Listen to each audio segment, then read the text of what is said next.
Bipolar ڈس order میں جو suicide کا جو رسک ہے وہ عام لوگوں کی نسبت 30% سے آتا ہے. سیلف پرسیپشن اتنا خراب ہو جاتا ہے, آپ اپنے آپ کو کوئی خاص اور کوئی بڑی شے سمجھتے ہیں. دوائی آپ کی سوچ تو نہیں بدلتی, دوائی آپ کا پرسپیکٹیو نہیں چینج کرتی, دوائی آپ کے نیورل لیول پہ چینجز لے کے آتی ہے. ایک دن میں دونوں آ گئے یا ایک خاص مدت تک ایک ایپیسوڈ چلتا رہتا ہے اور پھر دوسرا آ جاتا ہے. ڈپریشن میں جا کے بہت زیادہ چانسز ہوتے ہیں کہ اتنا ورتھ لیس فیل ہوتا ہے بندے کو, پرپز آف لائف نہیں فیل ہوتا ہے, اتنا ڈاؤن فیل کرتا ہے کہ اسے سوسائڈل آئیڈیشنز آتے ہیں. کیا بائی پولر میں بھی ایسے ہی ہے کہ اگر فرض کریں کہ کوئی میڈیسن لینے کی سٹیج آ گئی ہے اور کسی شخص نے اس کے لیے خاص ادویات استعمال کرنا شروع کی تو پھر وہ زندگی بھر اس کو لینی پڑے گی؟ بسم اللہ الرحمن الرحیم. Yasir Janjua spot light plate form پہ آپ کو خوش آمدید. اور آج جو ہے وہ ہم ایک اور نفسیاتی مسئلے کو لے کے آپ کی خدمت میں حاضر ہیں. ہمارے ساتھ ڈاکٹر صغیر ہیں, اور ڈاکٹر صغیر صاحب جو ہے وہ بڑے ہی خوبصورت انداز میں اور آسان الفاظ میں ہمیشہ نفسیاتی بیماریوں کی وضاحت کرتے ہیں. آج جس موضوع کا ہم نے انتخاب کیا ہے وہ ہے بائیپولر ڈس آرڈر. بائیپولر ڈس آرڈر کیا ہے, اس کے سمٹمز کیا ہوتے ہیں, بائیپولر کے جو پیشنٹ ہوتے ہیں ان کا بیہیویئر کیا ہوتا ہے, اور اس کا طریقہ علاج کیسے ممکن ہے, یہ سارا کچھ آج کے پوڈ کاسٹ میں ڈسکس ہوگا. آپ اینڈ تک اس پوڈ کاسٹ کو دیکھیے گا. سر السلام علیکم. وعلیکم السلام سر. اچھا ڈاکٹر صاحب, جیسے کہ ہم نے آج طے کیا بائیپولر ڈس آرڈر ڈیزیز کو ڈسکس کرنے کے لیے, تو یہ بڑا تیزی سے بڑھتا ہوا مسئلہ ہے. جو لوگ نہیں جانتے ان کو یہ بتا دیں کہ یہ مرض بنیادی طور پہ ہے کیا, پھر ہم اس کے سمٹمز اور علاج کی طرف جائیں گے. بیسیکلی بائیپولر ڈس آرڈر اگر عام الفاظ میں سمجھا جائے نا تو یہ ایک مزاج کی بیماری ہے, موڈ کا ڈس آرڈر ہے. یعنی سمجھ لیں کہ آپ کا موڈ مزاج میں اس طریقے کے تبدیلیاں آ جانا کہ جو کہ آپ کی زندگی کے کام کاج میں رکاوٹ کا باعث ہوں, وہ تمام امراض موڈ مزاج کے امراض کہلاتے ہیں. ان میں سے ایک یہ ہے بائیپولر ڈس آرڈر. اچھا, موڈ مزاج میں تو تبدیلیوں کی مختلف علامات ہو سکتی ہیں, تو یہ کیا خاص علامت ہے جس کو ظاہر ہونے پہ یہ فیصلہ کیا جا سکے کہ یہ بائیپولر ہے؟ دیکھیں, اسے جو ہے نا ہم اپنی زبان میں جو کلینیکل کی جو ایک لینگویج ہے اس میں ہم بائیپولر ڈس آرڈر کو کا ڈائگنوسٹک کرائیٹیریا کہتے ہیں کہ جب بھی ڈاکٹر کے پاس جب لوگ جاتے ہیں, سائیکائٹرسٹ کے پاس, سائیکالوجسٹ کے پاس, تو اس نے اس مرض کی تشخیص کرنی ہوگی. تو یہ جو تشخیص کی جانی ہے اس کا ایک اسپیسیفک طریقہ کار ہے. کچھ علامتیں ایسی ہوں گی, جیسے فار ایگزامپل اس کی کچھ 6 سے 7 ایسی علامتیں ہیں بائیپولر میں, خاص کر کے مینک ایپیسوڈ کی. ان میں سے کم از کم 3 علامات کا ہونا بہت ضروری ہوگا. ٹھیک ہے. اسی طریقے سے بائیپولر ڈس آرڈر میں جو اس کا ورڈ, اگر جو لفظ ہے نا بائیپولر, اس کا مطلب ہے کوئی 2 پول ہیں, مطلب 2 سرے ہیں کسی چیز کے. اچھا. ایک سرا اور دوسرا سرا, مطلب کوئی ایک چیز ہے جس کے 2 سرے ہیں, اور دونوں سرے ہمیشہ ایکسٹریمز ہوتی ہیں. سروں کو ایکسٹریمز کہتے ہیں کیونکہ ایک چیز ہے وہ ایک ایکسٹریم سے سٹارٹ ہوگی, اس کا ایک اینڈ پوائنٹ ہوگا اور ایک سٹارٹ پوائنٹ ہے, تو دونوں ہمیشہ ایکسٹریمز ہوتی ہیں. تو بائیپولر ڈس آرڈر میں 2 طرح کے مزاج بڑے ہی کامن ہیں, اور 2 طرح کے موڈ آپ کے سامنے آئیں گے جو سگنیفیکنٹلی امپیئرنگ ہوں گے. یعنی کہ آپ کی جو زندگی ہے, روزمرہ کے معاملات ہیں, ان میں یہ دونوں قسم کے موڈ ایک رکاوٹ کا باعث ہوں گے. تو ایک ایکسٹریم پہ ڈپریشن ہے جسے لو موڈ کہتے ہیں, ڈاؤن فیل کرنا, افسردہ رہنا, غم میں مبتلا ہو جانا. کوئی بھی اس طرح کے آپ الفاظ افسردگی سے متعلق ملتے جلتے, غم سے متعلق ملتے جلتے, آپ کوئی بھی اس کو اردو میں لفظ دے سکتے ہیں. اسے ہم ڈپریشن کہتے ہیں, ڈپریسو موڈ. اچھا, اس کی وضاحت کرتے جائیں کہ یہ ایسا ہونا بغیر کسی کی وجہ کے ہوگا, مطلب بغیر وجہ کے موڈ ڈاؤن ہے, بغیر وجہ کی ڈپریشن ہے, یا یہ وجہ اپنے لیے ڈھونڈ لیتے ہیں؟ دیکھیں, سائیکولوجیکل ڈیزیز جو ہے نا یہ بڑی ٹرکی ہوتی ہیں اور یہ کمپلیکیٹڈ ہوتی ہیں. مطلب کہ آپ اگر 10 مریض دیکھ رہے ہو نا بائیپولر ڈس آرڈر کے, تو 10 کے 10 مریض کی جو سمٹمز ہوں گی, ان کی سیویرٹی ہوگی. اسے اسپیکٹرم کہتے ہیں ہم اپنی زبان میں, کہ سمٹمز کا ایک اسپیکٹرم ہے, ڈگری ہے. تو یہ ڈگری ہر ایک انڈیویجول کی ڈفرینٹ ہوگی. تو سمجھ لیں کہ 10 بائیپولر بیماری ایک ہے, 10 مختلف افراد ہیں. 10 افراد کی جو آن سیٹ ہے، ان کی جو سمٹمز ہیں، ان کے جو ایٹیالوجیکل فیکٹرز ہیں، سارے کے سارے ڈفرینٹ ہوں گے. سو جو اوور آل پرسنالٹی ہے نا، ڈیزیز کی بھی ایک شخصیت ہوتی ہے. تو اس بیماری کی جو شخصیت ہوگی 10 لوگوں کی شخصیت سے ملتی جلتی ہوگی اور ڈفرینٹ ہوں گی، ایک جیسی نہیں ہو سکتی. تو اس لیے ہم نے اسپیسیفائی کرنا ہوتا ہے کہ ڈپریسو ہے ایپیسوڈ تو اس میں کیا کیا سمٹمز ہونے کی ضرورت ہے. اور دوسرے جو ایکسٹریم کی ہم بات کرتے ہیں، جس سے زیادہ تر بائیپولر ڈس آرڈر کو پہچانا جاتا ہے، وہ اس کی انرجی ہوتی ہے، وہ تیزی ہے. یعنی کہ ایک ایسا موڈ ہوگا جس میں ایلیشن ہوگا. ایک تو مطلب ڈپریشن ہے، ڈاؤن چلا گیا، ایک اپر فیز ہوگا. یہ جو اپر فیز ہوگا اس میں معمول سے بہت زیادہ، یوں سمجھ لیں کہ بہت ہائی انرجی ہوگی کسی انسان کے اندر، اور وہ اس کی شخصیت سے ملتی جلتی چیزیں نہیں ہوں گی جو بیس لائن ہے. یوں سمجھ لیں کہ ہم موڈ کا اگر ہم ایک چارٹ بناتے ہیں تو یہ ڈپریشن ہے اور یہ مینیا ہے، تو مڈ میں بیس لائن ہے. تو مینیا جب نیچے آتا ہے تو بیس لائن پہ نارمل فنکشننگ ہے، اور اس سے بھی جب نیچے چلے جائیں گے تو ڈپریشن ہے. تو یہ سمجھنے کی ضرورت ہوتی ہے کہ بائیپولر ڈس آرڈر میں 2 ڈسٹنکٹ ایپیسوڈز ہوتی ہیں، ایک ڈپریسو ایپیسوڈ ہوتا ہے اور ایک مینک ایپیسوڈ ہوتا ہے. اسی طریقے سے ہم ڈیفائن کریں گے باقاعدہ سے کہ مینک ایپیسوڈ کیا ہوتی ہے اور ڈپریسو ایپیسوڈ کیا ہوتی ہے. ایک اور تیسری ایپیسوڈ بھی ہوتی ہے، اسے ہم ہائپومینک ایپیسوڈ کہتے ہیں یا ہائپومینیا کہتے ہیں. اچھا. اور یہی وجہ ہوتی ہے کہ اگر آپ ہائپومینیا کے ساتھ ڈپریسو سمٹمز کے ساتھ ہیں تو ہم اس کو ڈائگنوز ڈفرینٹ کریں گے، پھر ہم بائیپولر 2 کہیں گے، بائیپولر ٹائپ 2. تو بائیپولر کی بھی آگے فردر 2 طرح کی ڈیزیز میں اس کی تشخیص کی جاتی ہے. ایک بائیپولر ٹائپ 1 یعنی کہ بائیپولر 1 اینڈ بائیپولر 2. تو بائیپولر 1 پہ ہم پہلے بات کرتے ہیں، میرے خیال سے پھر ہم بائیپولر 2 کو بھی ڈسکس کر لیں گے. تو سب سے پہلے اس کے ایک ڈائگنوسٹک فیچرز دیکھ لیتے ہیں کہ ہم انہیں ڈائگنوز کیسے کرنا ہوتا ہے، تشخیص کیسے کرنی ہوتی ہے کلینکل لیول پہ. ڈیفینیٹلی جب بھی کوئی بندہ ہاسپٹل میں آتا ہے یا ہاسپٹل کی طرف لایا جاتا ہے فیملی کے تھرو، سائیکولوجیکل النس میں ایک اور المیہ یہ ہوتا ہے کہ یہ ایسی مرض ہوتی ہیں جس میں بہت کم، کبھی کبھار شاید اس انڈیویجول کو لگے کہ میں بیمار ہوں، میرے ساتھ کچھ خرابی یا گڑبڑ ہے جس کے لیے مجھے ڈاکٹر کے پاس جانا ہے. موسٹلی فیملی اور دوسرے جو باہر سے دیکھنے والے ہیں وہ بہت جلدی بھانپ جاتے ہیں کہ یار اس کے ساتھ کچھ ٹھیک نہیں ہے، اس کی ابھی فنکشننگ ٹھیک نہیں ہے، یہ ٹھیک نہیں لگ رہا مجھے، اس کی بیہیویئر، اس کا رویہ، اس کی ایکٹیویٹیز وہ ٹھیک نہیں لگ رہی. تو لوگ تو بہت ایزیلی جج کر رہے ہوتے ہیں، خود انسان خود کو جج نہیں کر پاتا. اس کو اس بیماری کی شناخت بہت دیر بعد ہوتی ہے یا فوراً سمجھ نہیں آتی. تو یہی وجہ ہوتی ہے کہ جو ٹریٹمنٹ کی طرح یا تو آپ کو ریفر کیا جاتا ہے، فیملی لے کے آتی ہے، ان سم کیسز انسان خود سے بھی موٹیویٹڈ ہوتا ہے کہ اسے سمجھ آ جاتی ہے کہ اس کا یہ موڈ مزاج میں تبدیلی آ جاتی ہے جو کہ ٹھیک نہیں ہے، اور اس کو ڈاکٹر سے ڈسکس کرنا چاہیے. یہاں پہ یہ واضح کریں کہ ہر شخص جب کسی بھی نفسیاتی عارضہ میں مبتلا ہوتا ہے تو وہ اپنے بیہیویئر کو اپنے مزاج کا حصہ سمجھتا ہے کہ میرا مزاج ہی ایسا ہے، میں ہوں ہی ایسا. اور بہت سارے آپ لوگ دیکھیں وہ کہتے ہیں جی میں تو بڑا اسٹریٹ ہوں، میں کچھ بھی کہہ دیتا ہوں، اور یا اس طرح سے. تو آپ کہہ رہے ہیں کہ اس کو سمجھ آ جاتی ہے، تو یہ کون سی سٹیج ہے کہ کسی شخص کو یہ پتہ چلنا شروع ہو جائے کہ یہ میرا مزاج کا حصہ نہیں ہے بلکہ یہ ان یوزول مزاج ہے؟ دیکھیں، آگاہی کے بغیر تو یہ ممکن نہیں ہے. ٹھیک ہے. اگر آپ جانتے نہیں ہیں اپنے علامات کو، اپنے آپ کو، اپنے موڈ کو کہ آپ کا یہ موڈ ہے وہ ایکسپینسو موڈ ہے یا نارمل موڈ ہے بیس لائن پہ، ٹھیک ہے، یا میں جو بیہیو کر رہا ہوں، جیسے ایکٹ کر رہا ہوں، یہ نارمل ہے. اب اگین پھر سے ایک جو ہے ایک کنفیوژن کریٹ ہوتی ہے کہ نارمل کیا ہے بھائی.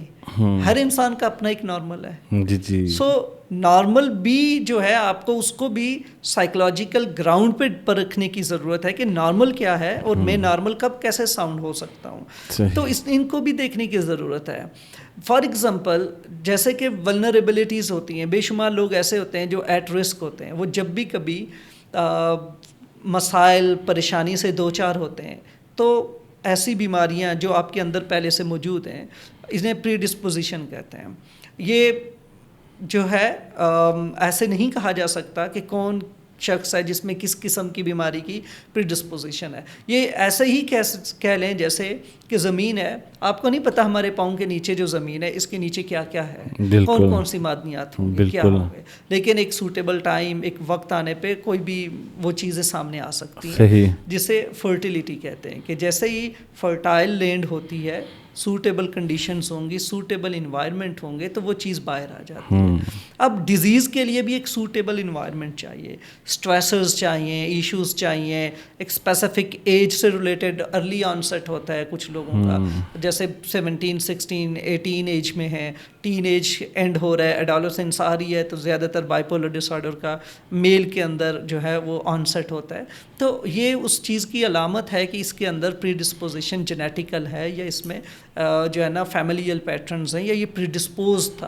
اور جیسے ہی کوئی اسٹریسرز آئے, لائف ڈیمانڈنگ ہوئی, کیونکہ جیسے جیسے ہم بڑھنے لگتے ہیں, ہماری ڈیولپمنٹ ہوتی ہے, تو ہماری جو زندگی کے ساتھ جو انٹریکشن ہے وہ بھی میکسیمم ہو رہا ہوتا ہے. جی. اور ہمارے پرابلمز بھی 2 سے 4, 4 سے 8 اور 8 سے 16 اور پھر 32 ہونا شروع ہو جائیں گے. تو جیسے جیسے پرابلمز آتی ہیں ویسے ویسے آپ کا پتہ چلتا ہے آپ کی شخصیت کتنی اس میں کتنا ہارمونی ہے, وہ کیسے لنکڈ ہے, اور کتنا وہ اسٹرانگ ہے, اس میں ٹفنس کتنی ہے. اب جو لوگ ویک پرسنالٹی کے ہوتے ہیں اور جن کے اندر میچورٹی اتنی نہیں ڈیولپ ہوئی, ایموشنل میچورٹی ہو گئی, سوشلائزیشن ہے, آپ نے دیکھا ہوگا کہ دوست بنانا اور دوستی کو قائم رکھنا یہ بہت ٹف, بڑا مشکل کام ہے.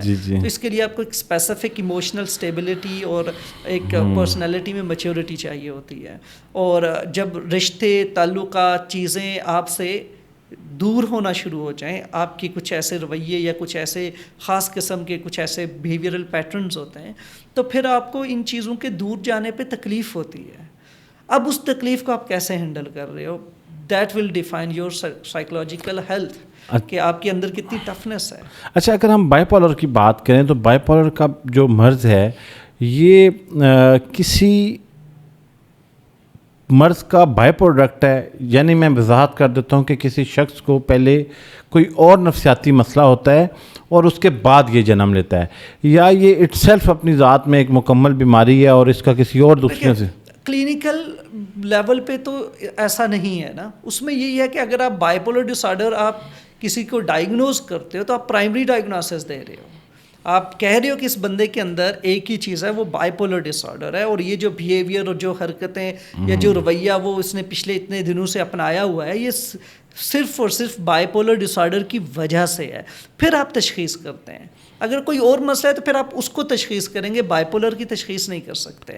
پھر آپ یہ کر سکتے ہیں کہ سم ٹائمز آپ کو ماربڈ ڈیزیز جو ہے بائیپولر کے ساتھ جڑی ہوئی بے شمار بیماری ہو سکتی ہیں, لیکن بائیپولر ڈس آرڈر اگر کسی اور وجہ سے پیدا ہوا ہے, فار ایگزامپل کوئی ایسا انسان ہے جسے کینسر ہے یا کوئی اور ڈسیبلٹی ہے جس کی وجہ سے اس کو اس طرح کی سائیکولوجیکل کنڈیشنز پیدا ہو جاتی ہیں جو کہ بائیپولر سے ملتی جلتی ہیں, تو اب وہ بیسیکلی ڈسیبلٹی ہے جو اتنا پریشر اور اتنی ٹینشن کاز کر رہا ہے جس کی وجہ سے اس کے یہ ڈیزیز ہے. اسی طریقے سے آپ نے دیکھا ہوگا کہ کچھ لوگ ڈرگ کرتے ہیں, سبسٹانس یوز کرتے ہیں, اور سبسٹانس یوز کرنے کے بعد ان میں ایسی کیفیات پیدا ہوتی ہیں, کوکین میں جیسے پیدا ہو سکتی ہیں, اسی طرح سے میتھمفیٹامین ہے اس کو کرنے سے پیدا ہو سکتی ہیں, کینابس کے ساتھ بہت زیادہ بائیپولر کا لنک ہے. تو اب آپ اس میں ڈائگنوز کر رہے ہوتے ہیں ڈرگ کو, سبسٹانس کو ڈائگنوز کرتے ہیں, پھر اس کے ساتھ انڈیوسڈ فارم میں آپ بتا رہے ہوتے ہیں کیونکہ بائی پولر ہے, bipolar affective disorder ہے, ٹائپ 1 ہے, ٹائپ 2 ہے, لیکن آپ ڈائگنوز کیا کر رہے ہیں جی بھائی جان, یہ کینابس انڈیوس سائیکوسس ہے, کینابس انڈیوس جو ہے نا bipolar affective disorder ہے. تو آپ میجر کس کو ڈائگنوسس دے رہے ہیں, ڈرگس کو, حالانکہ بائی پولر کی سمٹمز ہیں. تو آپ سب کیٹیگری میں کو ماربیڈیٹی سے کہتے ہیں, اس میں آپ ٹریٹ کر سکتے ہیں. اچھا, یہ ڈائگنوسٹک جو ہے ایک ماہر نفسیات کے لیے تو شاید روٹین کا کام ہے اور وہ آسانی سے کر لیتا ہے. ہمارے ارد گرد بہت سارے لوگ ہوتے ہیں جو اسی مرض میں مبتلا ہیں, ہمیں خود بھی سمجھ نہیں آ رہی ہوتی, یا چلیں کوئی شخص خود اس مرض میں مبتلا ہے تو اسے سمجھ نہیں آ رہی ہوتی. ایک عام آنکھ, ایک عام انسان, ایک عام ذہن کسی کو دیکھتے ہی یہ کیسے جان سکتا ہے کہ یہ میجر سمٹمز ہیں اس کی زندگی میں, اور اسے پتہ لگ جائے کہ یہ بائی پولر ہے؟ اس میں یاسر بھائی ایسا ہے نا کہ ڈیزیز ہر وقت نہیں ہوتی آپ میں. فار ایگزامپل جو ریسرچز ہیں وہ یہ کہتی ہیں کہ جو بائی پولر ٹائپ 1 کا جو بندہ ہے, جسے بائی پولر ہم نے کہا ہے کہ مینک بیسک اس کا جو کرائٹیریا ہے, تو بائی پولر کا جو انسان ہوگا وہ 50% 53% آف لائف اس کی, اگر 100 سال زندگی ہے تو 53 سال اس نے سر نارمل گزارنے ہیں. اچھا, تو 50% ٹائم میں ایسا ہوگا کہ جب وہ بیمار ہوگا. تو ہاں, جب بیمار کوئی ہے, ایپیسوڈ اس کا آیا ہوا ہے, پھر کیا ایسی وہ فیچرز یا اس کی شناختیں ہو سکتی ہیں جن کو دیکھتے ہوئے آپ کہہ سکتے ہیں کہ یار اس کے ساتھ کچھ ٹھیک نہیں ہے. اچھا, اور دوسری جو بات ہے کہ ہم کبھی بھی انکریج نہیں کرتے عام لوگوں کو کہ آپ لوگوں کو لیبل کریں یا ڈائگنوز کریں. آپ ڈائگنوسز نہیں دے سکیں گے نا. آپ نے نہ تو ڈائگنوز کرنا ہے, آپ نے صرف یہ دیکھنا ہے کہ اس کی اندر یہ جو تبدیلیاں آ رہی ہیں, اور کوئی لوڈ ون ہے آپ کا, کوئی پیارا ہے, تو اس کو مدد کی ضرورت ہے. اور آپ اتنے پریپیئرڈ ہوں اور اتنے سمجھدار ہوں کہ آپ اس کی مدد کا باعث بن سکیں, اور اس کے لیے کیا پہچان ہے وہ ہم ڈسکس کر لیتے ہیں. تو بائی پولر میں سب سے پہلے ہم آ جاتے ہیں مینک ایپیسوڈ پہ. ٹھیک ہے, مینک ایپیسوڈ میں سب سے جو سگنیفیکنٹ چینج آ جاتا ہے نا, وہ ایک تو انرجی میں چینج آ جائے گا. سگنیفیکنٹ چینج, سگنیفیکنٹ لفظ جو ہے نا یہ انگلش کا لفظ ہے, اور اس کو بتانے کی وجہ بھی یہی ہے. سگنیفیکنٹ کا مطلب ہے واضح تبدیلی, ایسی تبدیلی آنا جو واضح ہو کہ اس کی جو پہلے والی جو ایکٹیویٹی, انرجی, اس سے ڈرامیٹک شفٹ ہوگا اور بہت ہائی اینڈ انرجی آ جانا کسی کے اندر. اور وہ آپ دیکھیں گے. فار ایگزامپل ہم ابھی ایسے بیٹھے ایک دم سے آپ کو جھٹکا لگے جیسے آپ کو جیٹ کے انجن لگ جائیں, تو اب آپ کی اپنی پاور, اپنا چلنا پھرنا اور جیٹ کے انجن کے ساتھ آپ دور سے دیکھ سکتے ہیں یار یہ بندہ اتنا ایکٹیو کیسے ہو گیا ہے, یہ انرجی اتنی کیسے لا رہا ہے, اور اتنی انرجی کہ لٹرلی آپ کی نیند آپ کو نہیں آئے گی. اچھا, نو سلیپ ایٹ آل, انسومنیا جسے ہم کہتے ہیں, نیند ہی نہیں آئے گی, یا آئے گی بھی تو 1 گھنٹہ, آدھا گھنٹہ, کچھ لمحہ, کچھ کیسز میں آپ سونے کے بعد آپ ریفریش فیل کرتے ہو, جیسے کہ پوری طرح سے چارج ہو, 5 7 8 دن لگاتار جاگنا اور بالکل فریش فیل کرنا. اچھا, بہت سارے لوگ تو اس پہ فخر کرتے ہیں کہ میں جی ورکہولک ہوں اور میں بڑا پیشنیٹ ہوں, اپنے کام کے ساتھ بہت لائل ہوں, میں اگر کام میں لگ جاؤں تو میں تو 3 دن کام کر رہا ہوتا ہوں. ابھی میں آپ کو, ہم جب یہ فیچرز بتانے جا رہا ہوں نا, تو اب آپ ایسے لوگوں کو دیکھ سکتے ہیں کہ ان لوگوں میں وہی ٹینڈنسیز ہیں. ٹھیک ہے, ان لوگوں میں وہ ٹینڈنسیز ہیں. ایسا ہونا ہیومنلی پاسبل نہیں ہے, یہ نارمل نہیں ہے. میں نے آپ کو کہا ہے نا کہ نارملٹی کیا ہے. نارمل بیسیکلی جس چیز کو بھی ہم اگر نارمل کہتے ہیں, وہ امیجیٹ اس کا جو کلچر ہے اس کے اکارڈنگ دیکھا جاتا ہے, اور آپ کی جو فنکشننگ ہے اس کے اکارڈنگ دیکھا جاتا ہے, اور آپ کا بیہیویئر کتنا اپروپریٹ ہے, کتنا موزوں ہے اس ماحول, اس کلچر, ان روایات کے مطابق, ان ریلیجیس اور فیملیل ویلیوز کے اکارڈنگ ہے کہ نہیں ہے, وہ نارمل ہے. Normal societies to societies change ہوتا چلا جاتا ہے, لیکن کوئی بھی ایسی چیز جو ڈراسٹیکلی چینج ہو اور ڈفرینٹ ہو اور ہٹ کے ہو, اسے ہم کہتے ہیں کہ اب نارمل ہے. یہ نارمل نہیں ہے, ایکسٹریمز ہوں گے. اس لیے ہم نے بائی پولر پہ بھی ایکسٹریم کی بات کی ہے, یا تو ڈپریسو موڈ ہے یا بہت ہائی ہے. تو پہلی چیز ہے انرجی میں چینج آ جائے گا. آپ کے اندر کی جو توانائی قوت ہے نا جو آپ محسوس کر رہے ہیں, اس میں ایک سگنیفیکنٹ چینج ہے. سیکنڈلی آپ کا پرسیپشن چینج ہوتا ہے, یعنی کہ سوچنے سمجھنے کی صلاحیت, کہ آپ لوگوں کو, دنیا کو دیکھیں. پرسیپشن آپ کا بیسڈ ہے 3 لیول پہ. ٹھیک ہے, جس میں انوائرمنٹ ہے, آپ انوائرمنٹ کو کیسے پرسیو کر رہے ہو, کہ انوائرمنٹ آپ کے فیوریبل ہے, آپ کے اگینسٹ ہے, یہ آپ کو ہیلپ کر رہا ہے یا آپ کو جو ہے نا تکلیف دے رہا ہے. سیکنڈ, لوگ, ٹھیک ہے. آپ کے سگنیفیکنٹ ادرس یعنی کہ آپ کے لوڈ ون، بیوی، بچے، باقی جو فیملی ممبرس ہیں، ایون فرینڈس ہیں، کام کاج کے جو لوگ ہیں جنہیں ہم کلیگ کہتے ہیں، ہم پلہ جو لوگ ہوتے ہیں آپ کے ساتھ کام کر رہے ہوتے ہیں، باقی جو دوسرے لوگ ہیں، ان سے ریلیٹڈ پرسیپشن چینج ہونا شروع ہو جاتا ہے. تھرڈلی جو پرسیپشن چینج ہوتا ہے اپنے بارے میں بھی پرسیپشن بدلنا شروع ہو جاتا ہے اپنی ذات سے متعلق. یہ چینج آگے سمٹمز ڈیفائن کرے گا. میں میجر تھیم بتا رہا ہوں، نیچے ڈاؤن جو سمٹمز ہیں وہ انہی سے ہی نکلیں گی. اور تیسری جو چینج ہوتا ہے نا سگنیفیکنٹ، پہلا انرجی میں تبدیلی آ جانا، ایسی انرجی جو آپ نے کبھی فیل ہی نہ، ایسی انرجی ایک دم سے سمجھ لو کہ جیٹ کے انجن لگ جانا. ٹھیک ہے. اور دوسری جو چیز ہے پرسیپشن میں چینج آنا، اور وہ ان لیولز پہ آنی ہے، 3 لیولز جو میں نے بتائے. جو تھرڈ لیول پہ جو چینج ہوتا ہے نا وہ آپ کی جو ڈسٹریکٹیبلٹی ہے، یعنی کہ آپ کا اٹھنا بیٹھنا چلنا پھرنا اس سے متعلق چینج آ جاتا ہے. اچھا ڈاکٹر صاحب ایک چیز اور بتائیں، ابھی میرے ذہن میں آ رہا تھا کہ جب آپ کہہ رہے تھے کہ انرجیز ہائی ہو جاتی ہیں تو میں نے کچھ ویڈیوز دیکھی ہیں جہاں پہ یہ ہوتا ہے کہ کوئی شخص جو ہے وہ کسی عامل کے پاس یا کسی روحانی شخصیت کے پاس زیر علاج ہوتا ہے اور اس میں ایک سپر انرجی ہوتی ہے. تو یہ کہتے ہیں کہ پوزیشن اس میں جن ہے آ گیا. تو یہ پھر یہ نہیں آتا، یہ بائی پولر کی میں بھی ہو سکتا ہے. تو کچھ اور بھی ایسے سائیکوٹک ڈس آرڈرز ہیں جن میں اس طرح کی انرجی آتی ہے لوگوں میں. تو وہ آپ کو پتہ ہے وہ بڑی پاور سے، شاید آپ کی نظر سے کوئی ایسی ویڈیو گزری ہو، وہ 2 لوگوں نے ان کو پکڑا ہوتا ہے، ایون خواتین وہ پکڑا ہوتا ہے اور وہ ایک جھٹکے سے جو ہے وہ ان کو گرا دیتے ہیں. اور تو ایسے مرد جو ہیں وہ میں نے آپ سے کہا نا کہ پرسیپشن میں چینج آ جاتا ہے، انرجی آپ کی چینج ہو گئی، آپ کے اندر پاور ہے، آپ کی باڈی اتنی انرجی کریٹ کر رہی ہے نا بھائی. آپ کی جو نیورونز ہیں، آپ کی باڈی ہے، بیسیکلی اس نے آپ کو بائی پولر کے لیے پریپیئرڈ کیا ہے. اور بائی پولر کا مطلب یہ اب آپ لانچ ہو گئے ہیں ہوا میں، راکٹ ہیں، اب آپ بن چکے ہیں راکٹ. اب یہ جب راکٹ ہے تو راکٹ میں پاور ہے نا، انرجی ہے. اب اسے کنٹرول کریں گے تو یہ سمجھانے کے لیے کہ یہ بڑا مشکل ہوگا. میں نے کہ ایپیسوڈ یوں سمجھ لیں کہ ایک عام بندہ راکٹ بن گیا ہے، اس کو جیٹ کے انجن لگے ہوئے ہیں، اب اس کی کنٹرول انرجی اس کے کنٹرول میں نہیں ہے، 10 چیزیں کھول لے گا. میں تو اور پھر جو ہے نا پرسیپشن کی وجہ سے جو میں نے کہا تھا نا اس کی اپنی ذات سے متعلق بھی تبدیلی آ جائے گی. تو اس میں انفلیٹڈ سیلف اسٹیم بڑھ جاتی ہے. یوں سمجھ لیں کانفیڈنس ہے جس کی وجہ سے آپ اسٹیم فیل کرتے ہو، سیلف اسٹیم، اپنی عزت، اپنا وقار، اپنا رتبہ، اپنا مقام اپنے معاشرے میں نارملی، اور آپ اچھا فیل کرتے ہیں اباؤٹ یور سیلف. یہ سیلف کانفیڈنس ہے، سیلف اسٹیم ہے. تو کانفیڈنس اوور کانفیڈنس میں جاتا ہے، overconfidence inflated self esteem میں چلا جاتا ہے. اچھا. تو یہ سٹیج پھر آگے بڑھ کے کچھ کیسز میں مینیا میں کچھ لوگ گرینڈیوسٹی میں بھی چلے جاتے ہیں. تو سیلف پرسیپشن اتنا خراب ہو جاتا ہے آپ اپنے آپ کو کوئی خاص اور کوئی بڑی شے سمجھتے ہو. اچھا اب آپ نے کہا کہ اس میں، کیونکہ آپ جب شروع میں ڈیفائن کر رہے تھے بائی پولر کو، تو آپ نے کہا کہ اس کے 2 ایکسٹریم اینڈز ہوتے ہیں.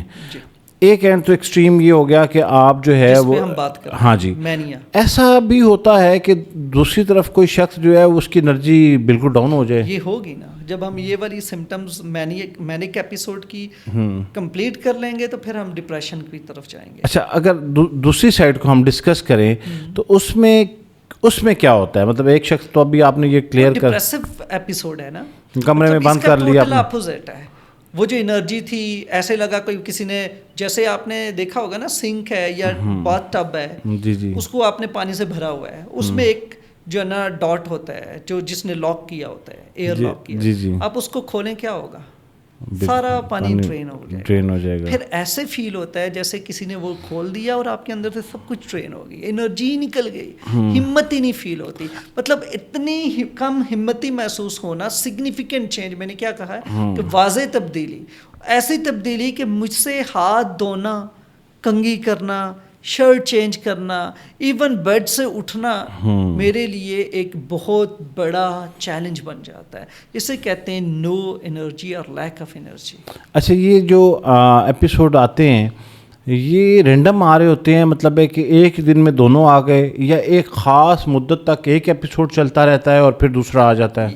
وہ ایک ٹوٹلی ڈفرینٹ کرائٹیریا ہے. ایک ڈیزیز ہے bipolar disorder, mood disorder میں، اسے سائیکلوتھیمیا کہتے ہیں. ٹھیک ہے. اس میں جو ہے نا ملٹیپل سائیکلز ہوتے ہیں, تو اس میں ایک دن میں بھی آپ کو مینک ایپیسوڈ کے ساتھ ڈپریسو ایپیسوڈ بھی آ سکتے ہیں. ادروائز بائی پولر ٹائپ 1 میں اور ٹائپ 2 میں دونوں میں ایک ساتھ کبھی بھی نہیں آ سکتے. آپ پہلے جائیں گے مینک ایپیسوڈ ہوگی پوری, اور بائی پولر ٹائپ 1 جو ہے اس میں جو مینک ایپیسوڈ ہے اس کو ایٹ لیسٹ 7 days تک رہنا ہے. یہ جو تیزی ہے, یہ جو چینج ہے, یہ جو آپ اتنے ہائی فیل کر رہے ہیں, یہ 7 دن تک پرسسٹ کرے گا, یعنی کہ رکے گا آپ کے اندر. اس کے بعد اس میں کمی آئے گی. ایٹ لیسٹ 7 دن سے زیادہ بھی ہو سکتا ہے, لیکن منیمم 7 days ہے. ٹھیک ہے, پھر چینج آتا ہے.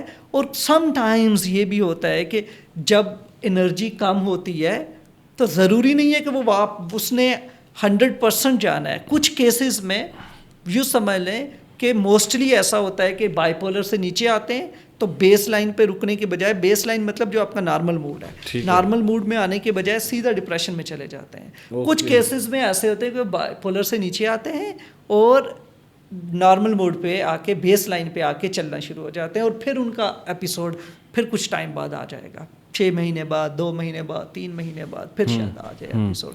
لیکن کچھ کیسز میں آپ دیکھتے ہیں کہ وہ واپس جائے گا ڈپریشن میں, اور پھر سگنیفیکنٹ ٹائم کے لیے وہ جو ہے نا 3 weeks 2 weeks 3 weeks کے لیے وہ ڈپریشن میں رہے گا. پھر وہ ڈپریشن میں جب بندہ چلا جاتا ہے تو ایک تو انرجی بالکل ختم ہو جائے گی, ایکسٹریم ورتھ لیسنس فیل ہوتی ہے.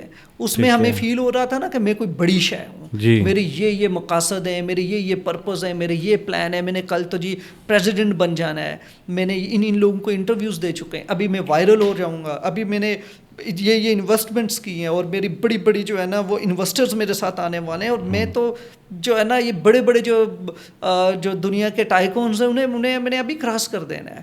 وہ والی کیفیت ڈپریشن میں آ کے لگے گا میری تو زندگی کا مقصد ہی نہیں ہے, میں کیوں پیدا ہوں, میں اس دنیا میں جی نہیں سکتا. ورتھ لیسنس, مجھے آپ کو بالکل اندھیرا محسوس ہوتا ہے, فیوچر سے ریلیٹڈ کسی قسم کی سوچ نہیں آتی, بس یوں لگتا ہے کہ سب کچھ اینڈ ہے, دس از دی اینڈ آف لائف. اور یہی وجہ ہوتی ہے کہ بائی پولر ڈس آرڈر میں جو سوسائڈ کا جو رسک ہے وہ عام لوگوں کی نسبت 30% زیادہ ہوتا ہے. اچھا. اور یہ لوگ سوسائڈ کمٹ کرتے ہیں یا اس طرح جا سکتے ہیں, اور یہ سب سے بڑی افسوسناک بات ہے کہ اس بیماری میں, اور یہ جو گلوبل برڈن ہے, مطلب گلوبلی جو سفر کر رہے ہیں بائی پولر ڈس آرڈر سے, یہ ایک گلوبل برڈن میں بائی پولر ٹاپ 10 ڈیزیز میں سے ہے. فار ایگزامپل کسی کی اگر ڈسیبلٹی ہے, کوئی مینٹلی ریٹارڈڈ ہے, تو یہ گلوبل برڈن ہے ڈیزیز کا. تو ان گلوبل برڈن کی جو ڈیزیز میں ٹاپ 10 میں ہے بائی پولر ڈس آرڈر. تو یہ اتنا زیادہ ڈیمیجنگ ہے, اتنا زیادہ لوگوں کی زندگیاں خراب کر سکتا ہے, اور یہ کرتا ہے. اچھا, اب آپ نے کہا کہ جب اس پہ یہ فیز آتا ہے کہ وہ بہت زیادہ اگریسو ہوتا ہے, ہائپر ہو جاتا ہے, کام کے اوپر بس ایک کام, تو آپ ایک کام پہ نہیں 5-6 کام پہ فوکس. ویسے یہ اس کو ہم پازیٹیولی نہیں لے سکتے کہ ایک شخص جب ہے وہ تو اس کی کیپیسٹی. فار ایگزامپل ایک ایگزامپل میں آپ کو دیتا ہوں, اس کا بڑا ایکسپینسو بیہیویئر ہوتا ہے, موڈ ہوتا ہے, ایکسپینسو بیہیویئر ہوتا ہے. فار ایگزامپل آپ جاتے ہیں اور آپ جو ہے نا آپ کو پریشر کوکر بڑے پسند ہے, آپ جا کے 10 اٹھا کے لے آتے ہیں, تو یہ بائی پولر کا سمٹم ہے. آپ 10 کا کیا کریں گے؟ اچھا, سمجھ آ رہی ہے؟ ہاں جی. تو اس طرح سے ایکسپینسو بیہیویئر ہے. کچھ بھی بائی کریں گے ریکلیس بیہیویئر ہوں گے. ہو سکتا ہے 1 ویلنگ کرنا شروع کر دیں, گاڑی چلائیں گے تو جو ہے نا 300 پہ 200 پہ یا میٹر پورا مار کے ہی آنا ہے جہاں تک میٹر جانا ہے.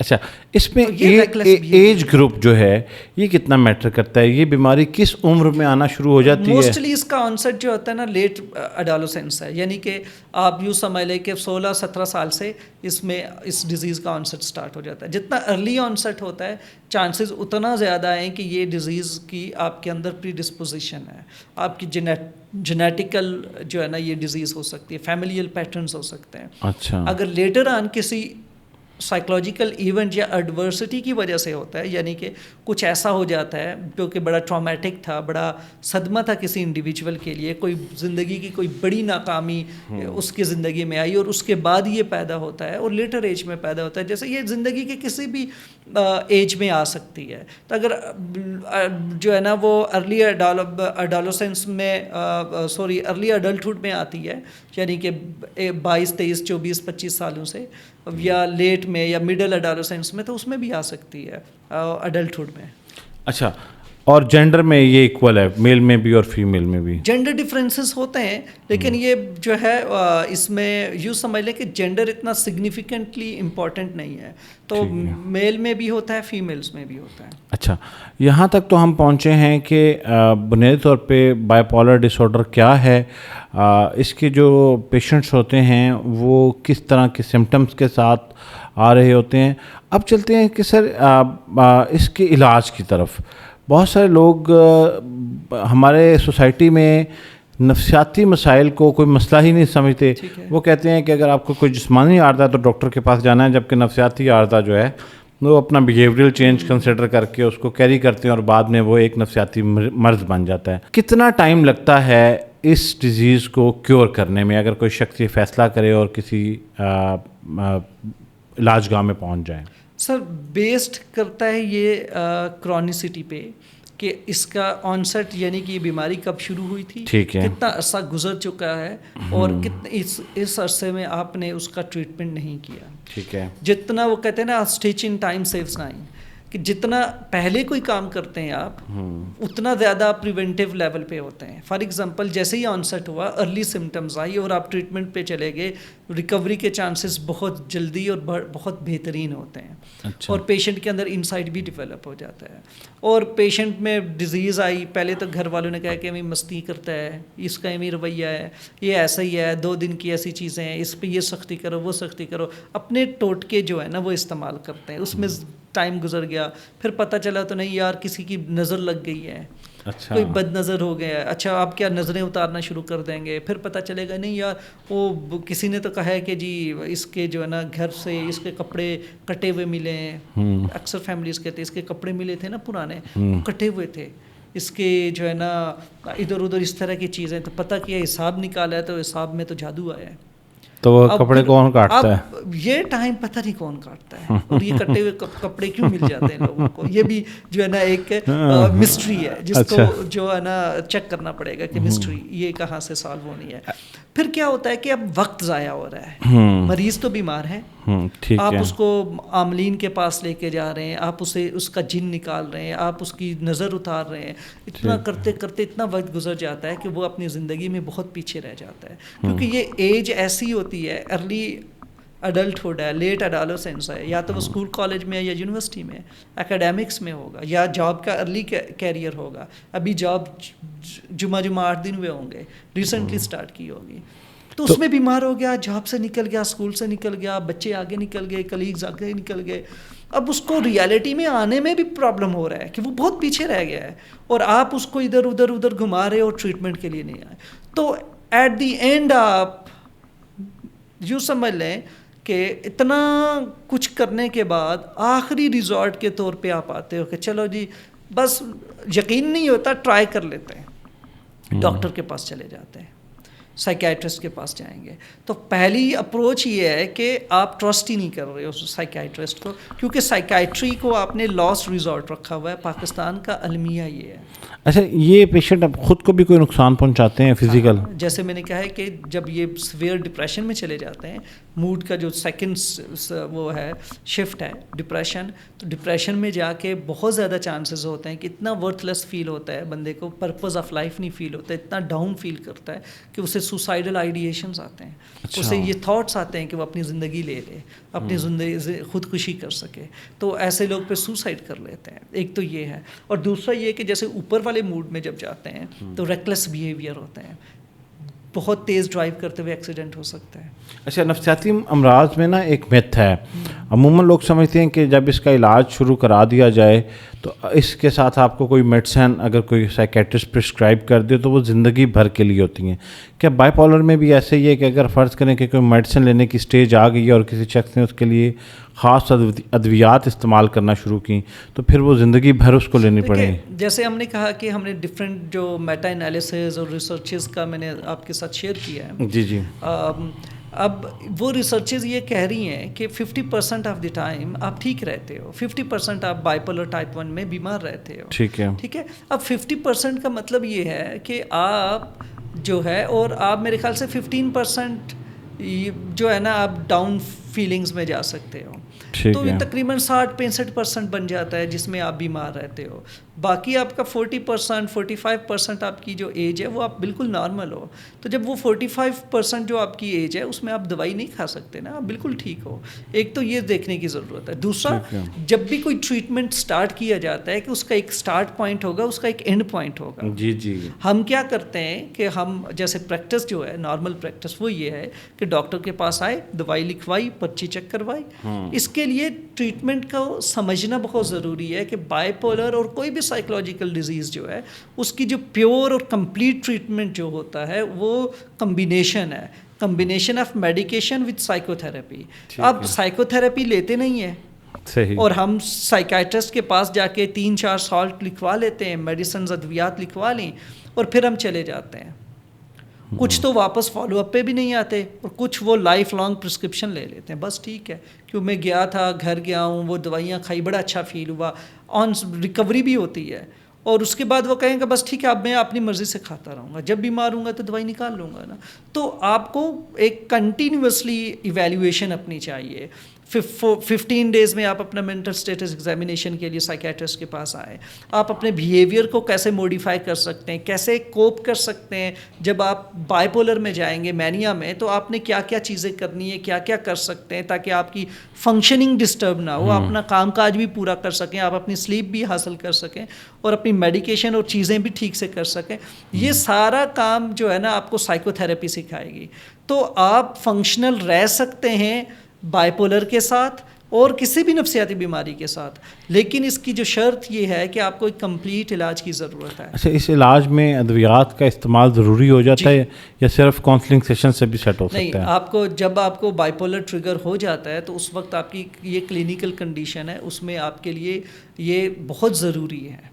اس کی اتنا یہ سویئر لیول پہ ہوتا ہے کہ آپ کو میڈیکیشن چاہیے, اور اس میڈیکیشن کے ساتھ ساتھ آپ کو سائیکو تھراپی کاؤنسلنگ بھی چاہیے, کیونکہ جب یہ موڈ ہوگا تو آپ نے بے شمار ریلیشنز چیزیں خراب کی ہوئی ہیں.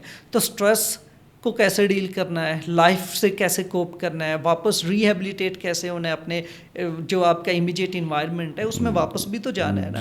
بائی پولر میں کئی دفعہ لوگ بڑے بیزار بیہیویئر بھی کر دیتے ہیں. فار ایگزامپل کپڑے اتار دیے, اچھا ایسے پبلک میں نکل گئے بغیر کپڑوں کے. تو اس طرح کے کافی بیہیویئرز ہوتے ہیں جو بیزار قسم کے بھی تھیمز ہوتے ہیں. ایکسپینسو بیہیویئر ہے بہت.